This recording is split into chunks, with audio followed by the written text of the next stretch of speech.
Well, hey there, everybody. A week ago today was my 19-year wedding anniversary. A week ago today was also the day that I got let go from my youth pastor job. For the last 19 years, my wife and I have been all in full-time youth ministry, actually since before we were married even, but we've been all in serving and investing our lives in the local church. Over the last couple days, I've been kind of documenting what I've been feeling, what I've been going through ever since losing my job as a youth pastor, and there's some, I don't know, I feel like some of the videos have been kind of downers. I'm more into the like, whoa, this is awesome type videos. But lately it's been like, my life sucks kind of type videos.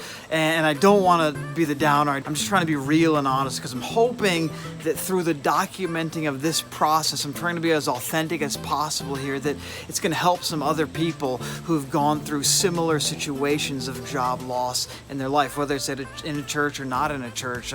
Because it seems like a lot of people have gone through job loss for different reasons. Sometimes it was their choice and sometimes it wasn't their choice.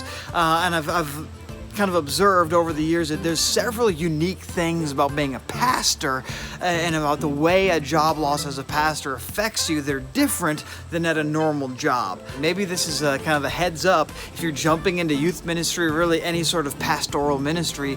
These are the risks. And when you're young and you're like, I'm willing to sacrifice it all for the call of God on my life, it's this new adventure and we're going for it. You're willing to make these sacrifices. But as you get older, as a 40-year-old now, my calling and my life impacts my wife and it impacts my kids in a lot of different ways, where if it was just me, it'd be like, whatever, I'll deal with this. But when my kids suffer as a result, it's different. Being a pastor or a youth pastor isn't just a job. Like, it is a job, but it's far more than a job because you're part of a church. And if the church is functioning right, it's kind of like a family. And so what I've learned is that when you leave a church job, oftentimes with that job came your community. It was your community. It was your friends. It was the people that you did life with. It was your church, like the place that you went to church.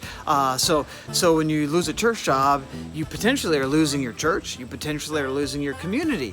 With your community comes potentially you're losing some of your friends. And so now for me in this phase of life, for my kids, is now my kids are potentially losing their church and losing their friends who are part of that church. Now, not that you can't still be friends with these people or still be in community with these people, but it's different if you are switching to a different church because you're switching to a different church leadership job.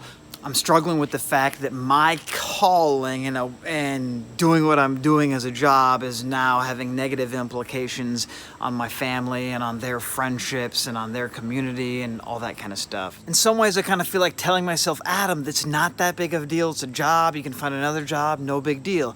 But then in other ways, I think of all these factors that it's affecting me and my family, and it's like, oh, dang, this kind of is a big deal. My kids are like, Dad, I don't want to go to a different church. And they're devastated because they like the church they were in. And so I don't know how that's going to shake out, but that's just kind of where I'm at right now. The opposite side of this is when you join a new church, check this out. When you join a new church, in some ways, you can really quickly gain community. You can quickly gain friendships. You can quickly gain a support system around you. You instantly gain a church. Like as someone who's done youth ministry as a job my whole life, I've never had to do the whole searching for a church, church shopping kind of a deal, because we just, in deciding where we were going to serve as a youth pastor, we kind of went through that process and bam, we just instantly had a church and we were committed to that church and we're committed to doing whatever it takes to make that church the best it can be. And if things aren't perfect in that church, well, we're all about doing what we can to make it the best it can be. And so there's definitely advantages to that when you join a church as a youth pastor, but there's disadvantages to that when you leave a church job as a youth pastor. And so I'm kind of in the middle of all those disadvantages right now, which is a bummer, but there's my thoughts for today. Moving forward, pressing on, seeking God, trying to figure out what's next. Thank you so much to all the friends, family, people who are messaging us, encouraging and praying and hitting us up with job opportunities and all that stuff. Love you guys. Thanks for watching. See you tomorrow. Peace.